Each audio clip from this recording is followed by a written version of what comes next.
This is just one of many trees which is covered in that green fungusy type stuff, dying.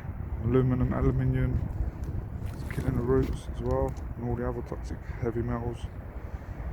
Yeah, all the soil is lacking nutrients because of all their spraying chemicals and geoengineering.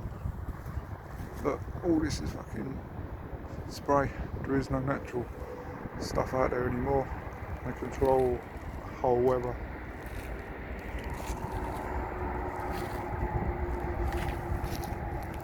It's the same everywhere you look. I'll show the same thing again, but it is what it is. It's everywhere. Yeah. But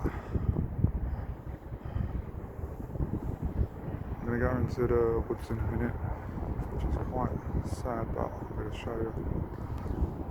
Much love, everyone. Thanks for watching.